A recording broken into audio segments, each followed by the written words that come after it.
এই যে জমির মধ্যে ধান লাগানোর পর বনগুলা হয়েছিল, বনগুলা আমি পরিষ্কার করতে পারছি না, না পারার কারণে কিন্তু বনগুলা বড় হয়ে গেছে।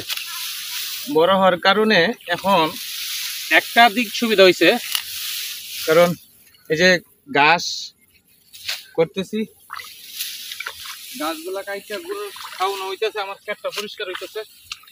তো ফেসবুকও সেট আপ পাইয়া যদি বইয়ে থাকি তাহলে তো আর হইব না।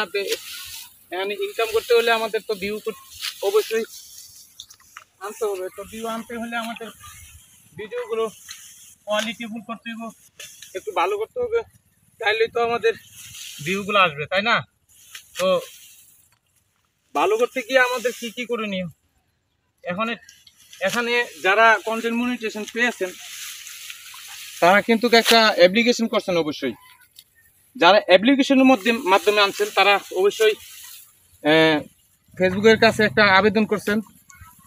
আবেদন করে এই আবেদনে আপনারা যা যা ফেসবুকের কাছে দাবি করেছেন যে আমি এই কাজ করব, আমাকে মনিটাইজেশন দেন বা আমাকে কন্টেন্ট মনিটাইজেশনটা দেন। তো এখন এই আপনার মনিটাইজেশনটা ধরে রাখতে গেলে এই কাজগুলো আপনার করতে হবে। পোস্ট, টেক্সট এবং রং ভিডিও সবসময় এগুলা দিয়ে তারপরে আপনার ভিডিওগুলা ছাড়তে হবে।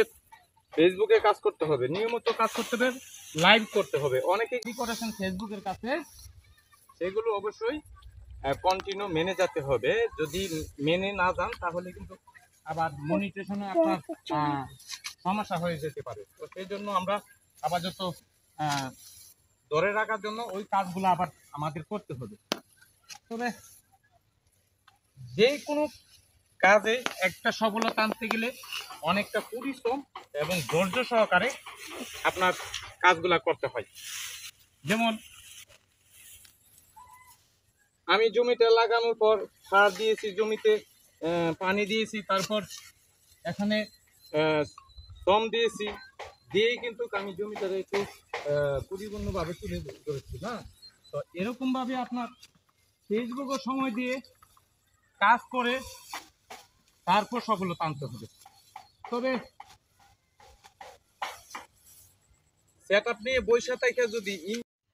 বসে থেকে যদি ইনকাম না করতে পারে তাহলে এই সেট আপের কোনো মূল্য নেই। অবশ্যই আমাদের এখানে ইনকাম করতে হলে ভালো ভালো ভিডিও দিতে হবে, ফেসবুকের গাইডলাইন মেনে কাজ করতে হবে, তারপরে আমরা এখান থেকে ইনকাম করতে পারবো।